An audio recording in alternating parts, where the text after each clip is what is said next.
Friend, this is Pooja. Welcome to Vrinda classes.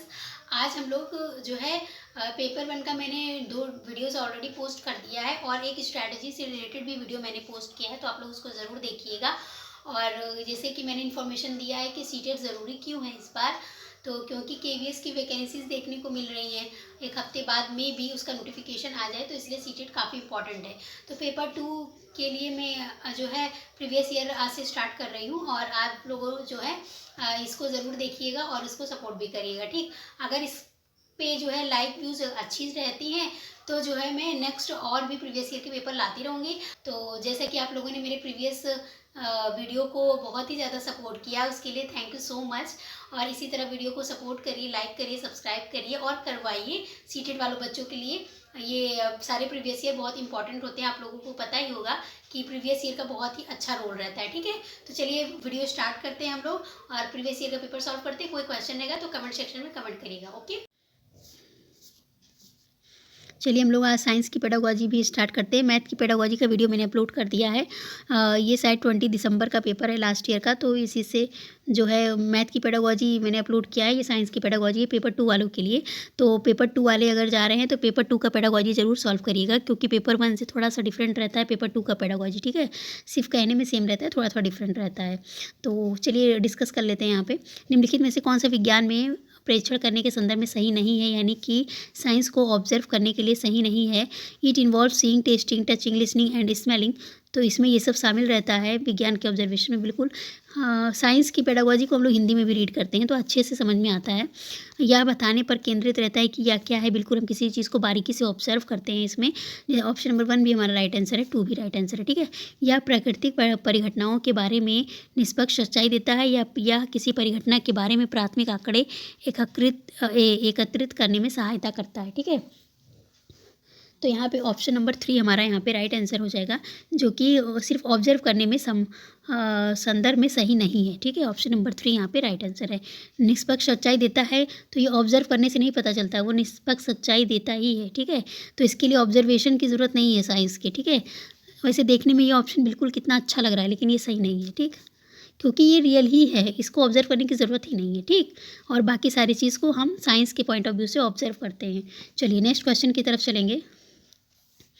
यहाँ English में option number 3 यहाँ पे unbiased truth about natural phenomena, तो ये यहाँ पे राइट आंसर हो जाएगा, ठीक। चलिए नेक्स्ट क्वेश्चन की तरफ चलेंगे। 82 क्वेश्चन नंबर है। According to NCF 2005 position paper on teaching of science, which of the following is an important and transferable skill that help the children in learning to learn science, ठीक है। चलिए हिंदी में भी read करती हूँ। विज्ञान शिक्षण पर एनसीएफ 2005 के अनुसार निम्नलिखित में से कौन सा एक महत्वपूर्ण और स्थानांतरणीय कौशल है जो बच्चों को विज्ञान सिखाने में सहायता करता है, ठीक है। तो विज्ञान सहायता में सीखने में क्या सहायता करता है, कौन सा ऑप्शन, तो चलिए रीड करते हैं ऑप्शन। वैज्ञानिक तथ्यों को सीखने की क्षमता, या समस्या को सुलझाने के लिए सूत्रों को याद करना, या वैज्ञानिक जांच पड़ताल की प्रक्रिया को समझने की दक्षता, या महान वैज्ञानिकों के योगदान को याद कर पाने की क्षमता। तो क्वेश्चन हमसे क्या पूछ रहा है, इस बात को हमको बहुत ध्यान रखना है। विज्ञान सिखाना है, उसके विज्ञान को सिखाने में उसकी हेल्प करनी है, तो यहाँ पे हम ना ही उसको सूत्र याद कराएंगे, ना ही उसको वैज्ञानिक तथ्यों के बारे में समझाएंगे। जो जांच पड़ताल की प्रक्रिया को समझाने की क्षमता का विकास करना, इसमें सहायता करना होता है, क्योंकि क्या पूछ रहा है, ट्रांसफरेबल स्किल के बारे में बात हो रही है, ठीक है। और ऑप्शन नंबर 4 किसी चीज़ को याद कर पाना, तो वैसे भी हम लोग नकार देते हैं, ठीक है। सूत्रों को याद करना या किसी चीज़ के योगदान को याद करना, ये इंपॉर्टेंट नहीं होता है, ठीक है। चलिए ऑप्शन नंबर 3 यहाँ पे राइट आंसर है। ऑप्शन नंबर 3 बहुत लिपापोती हो जाती है स्क्रीन पर। चलिए 3rd ऑप्शन यहाँ पे राइट आंसर है, ठीक। चलिए नेक्स्ट क्वेश्चन की तरफ चलेंगे। क्वेश्चन नंबर 83 है। What do you mean when we say the scientific knowledge is tentative. हम लोग जब कहते हैं कि वैज्ञानिक ज्ञान अस्थाई है, तो हमारा क्या अभिप्राय होता है। अस्थाई जब बोलते हैं तो इसके लिए हमारा क्या अभिप्राय होता है। हमारा यह मीन होता है कि वर्तमान वैज्ञानिक सिद्धांत निर्भयता के लायक नहीं है या सारहीन है, तो ऐसा तो बिल्कुल नहीं होता है। कि वैज्ञानिक ज्ञान विश्वसनीय और टिकाऊ नहीं है। कि विद्यमान यानी कि वर्तमान वैज्ञानिक ज्ञान नए सबूतों के प्रकाश से संशोधित हो सकता है। तो ये हमारा यहाँ राइट आंसर है, ठीक है। अस्थायी इसलिए नहीं है क्योंकि जो वर्तमान वैज्ञानिक ज्ञान है वो नए सबूत हमको नए कुछ ऐसे मिलेंगे जिस उसके बेस पे हम उसमें चेंजेस कर सकते हैं, ठीक है। चलिए ऑप्शन नंबर 4 भी रीड करते हैं कि वैज्ञानिक ज्ञान आमतौर पर शाश्वत और अटल है। तो ये हम लोग का क्वेश्चन है कि जब हम लोग बोलते हैं कि साइंटिफिक नॉलेज टेंटेटिव है, तो हम लोग बात करते हैं that existing scientific knowledge is subjected to revision in the light of new evidence, ठीक है। वो बिल्कुल अटल नहीं है, अगर उसके मतलब एस्पेक्ट में कुछ नए एविडेंस मिलेंगे तो उसमें चेंजेस पॉसिबल है, ठीक है। तो हम लोग इसकी बात करते हैं। ऑप्शन नंबर 3 यहाँ पे राइट आंसर है। नेक्स्ट क्वेश्चन की तरफ चलेंगे। हिंदी में मार्क कर लीजिएगा कि वर्तमान वैज्ञानिक ज्ञान नए सबूतों के प्रकाश से संशोधित हो सकता है, ठीक। चलिए, और ये बात एसएसटी वालों के लिए भी लागू होती है। चलिए नेक्स्ट क्वेश्चन है। जैसे यहाँ समझने के लिए ये समझ सकते हैं कि जैसे कोई रूल या संविधान का कोई नियम कानून रहता है, तो जब नए ऐसे कोई प्रावधान आते हैं तो उसमें चेंजेस किए जाते हैं, संशोधन होता है संविधान में। सेम इसी तरह यहाँ साइंस में भी हम लोग समझ सकते हैं कि जब कुछ नए सबूत मिलते हैं तो उसमें संशोधन हो सकता है। तो ये हम कह सकते हैं, इसीलिए जो है ये टेंटेटिव है। नेक्स्ट क्वेश्चन की तरफ चलेंगे। While teaching the topic electricity in class 8th, the teacher commented Thomas Edison experimented thousands of times before he successfully found a material suitable to be used as a filament of light bulb. Which of the following aspect in teacher highlighting above? ठीक है, तो teacher क्या highlight करने की कोशिश कर रही है, किन पहलू पर वो अधिक बल देना चाह रही है कि जो है एडिशन ने प्रकाश बल्ब के तंतु के निर्माण के लिए हजारों बार प्रयोग किया है, ठीक है। तो ये किस चीज़ पर ज़्यादा फोर्स करने की कोशिश कर रही है? विज्ञान में आत्मपरकता, विज्ञान में अंतरमिता, विज्ञान की अनुभव सिद्ध प्रकृति, या विज्ञान का संस्कृत में अतः संस्थापन, ठीक है। यहाँ पे ऑप्शन नंबर 3 राइट आंसर है। विज्ञान का अनुभव सिद्ध प्रकृति के बारे में वो बता रही है। टीचर इसी बात पर बल दे रही है कि जो है विज्ञान की अनुभव सिद्धि नेचर के बारे में। ऑप्शन नंबर 3 यहाँ पे राइट आंसर है। एम्पिरिकल नेचर ऑफ साइंस के बारे में टीचर ज़्यादा जोर दे रही है। चलिए ऑप्शन नंबर 3 मार्क कर लीजिए आप लोग यहाँ पे। नेक्स्ट क्वेश्चन की तरफ चलेंगे हम लोग। A teacher can inculcate the essence of the scientific enterprise among student by all of the following practices except. Question except का है, ये ध्यान रखिएगा। कौन से ऐसे ऑप्शन को छोड़कर बाकी सारा ऑप्शन ठीक है, ये बात किया जा रहा है, ठीक है। तो एक शिक्षक छात्रों में वैज्ञानिक उद्यम के सार को निम्नलिखित कार्यनीतियों द्वारा विकसित कर सकता है। इसके सिवाय, किसके सिवाय, ठीक है। ऑप्शन नंबर 1 है विद्यार्थियों या छात्रों को विभिन्न वैज्ञानिक तरीकों से परिचित कराना चाहिए। विज्ञान की प्रकृति को शिक्षण अधिगम का एक अभिन्न अंग बनाया जाए। छात्रों से अपेक्षित हो कि वे तथ्यों को याद रखें और आवश्यकता से समय उन्हें प्रस्तुत करें। वैज्ञानिक अवधारणाओं के विकास के लिए औत्साहिक पहलुओं पर जोर दिया जाना चाहिए। तो ऑप्शन एस्पेक्ट पूछा है, मतलब उसके किस ऑप्शन के अलावा बाकी सारा ऑप्शन सही है। तो याद रखने जैसा ऑप्शन हमारा नेगेटिव टैग वर्ड है, तो इसको हमको याद रखना है। जहाँ पे तथ्यों को याद रखने की बात हो जाएगी या उनको सही समय पर सिर्फ प्रस्तुत करने की बात होगी, तो वो ऑप्शन हमारा वैसे भी छट जाएगा। तो ऑप्शन नंबर 3 यहाँ पे राइट आंसर है। और फर्स्ट और सेकंड वाला ऑप्शन तो हमारा काफ़ी स्ट्रॉन्ग ऑप्शन है। विद्यार्थियों या छात्रों को विभिन्न वैज्ञानिक तरीकों से परिचित कराना चाहिए। डिफरेंट टाइप के मेथड्स को यूज़ करना चाहिए वैज्ञानिक या साइंटिफिक प्रूफ के लिए। जो जितने भी रूल्स हैं इन सब के प्रूफ के लिए विज्ञान की प्रकृति को शिक्षण अधिगम का एक अभिन्न अंग बनाया जाना चाहिए, बिल्कुल बनाया जाना चाहिए, ठीक। तो ये सारा हमारा राइट आंसर है सिवाय 3rd के। नेक्स्ट क्वेश्चन की तरफ चलेंगे। Which of among the following is the most important consideration for organizing remedial teaching? निम्नलिखित में से कौन सा उपचारात्मक शिक्षण आयोजित करने में सबसे महत्वपूर्ण बिंदु है, ठीक है। उपचारात्मक शिक्षण आयोजित करने में कौन सा महत्वपूर्ण बिंदु है? प्रगति की व्यक्तिगत दर पर ध्यान देना, कई सामूहिक गतिविधियों का समावेश, संपूर्ण पाठ्यक्रम का समापन, या परीक्षा के पैटर्न पर ध्यान देना। तो आप लोग ऑप्शन को छाटिए कि आप लोग के अकॉर्डिंग क्या ऑप्शन सही है। तो आप लोग बिल्कुल आसानी से छाट सकते हैं। कि रेमेडियल टीचिंग के लिए परीक्षा के पैटर्न पर ध्यान देना इम्पॉर्टेंट नहीं है, संपूर्ण पाठ्यक्रम का समापन भी इम्पॉर्टेंट नहीं है, कई सामूहिक गतिविधियों का समावेश हो, ये इम्पॉर्टेंट तो है, प्रगति का व्यक्तिगत दर पर ध्यान देना, मतलब रेमेडियल टीचिंग में महत्वपूर्ण बिंदु ये है कि जो होता है हर व्यक्तिगत दर पर ध्यान देना। ऑप्शन नंबर 1 यहाँ पे राइट आंसर है। ठीक है, तो सामूहिक गतिविधियों का समावेश तो होना चाहिए, लेकिन उपचारात्मक शिक्षण की बात की जा रही है, आयोजित करने में क्या सबसे महत्वपूर्ण बिंदु है, तो ऑप्शन नंबर 1 है हमारा, हर बच्चे पर ध्यान देना, ये ज़्यादा ज़रूरी है। ठीक, और इसको इंग्लिश में भी रीड कर देती हूँ option, paying attention to individual rate of process. ठीक है, तो ये चीज़ हमको ध्यान रखना है। Inclusive of several group activity, तो ये पहले हो चुका होगा, रेमेडियल टीचिंग हम लोग कर रहे हैं उसके पहले ये हो चुका होगा। ठीक है, इसीलिए जो है हमको अटेंशन पे करने की ज़रूरत है, इंडिविजुअल रेट ऑफ प्रोसेस। ठीक, तो ये हमारा इंपॉर्टेंट है, इसको ध्यान रखिएगा। इन दोनों में बच्चा कन्फ्यूज़ हो सकते हैं, या जो भी इम्पॉर्टेंट है आप लोग ध्यान रखिए कि ग्रुप एक्टिविटी हम लोग पहले से करवा चुके हैं, रेमेडियल टीचिंग की बात कर रही है तो अटेंशन पे करने की बात होगी। ठीक है, चलिए नेक्स्ट क्वेश्चन की तरफ चलेंगे। क्वेश्चन नंबर 87 है हमारा, काफ़ी बड़ा क्वेश्चन है, बड़ा क्वेश्चन देख के घबराहट होता है, आप लोग को कैसा फील होता है, चलिए कमेंट सेक्शन में बताइएगा। Reena found that during a class test most of the student had responded incorrectly to a concept based question. Which of the following strategies can help in addressing the issues?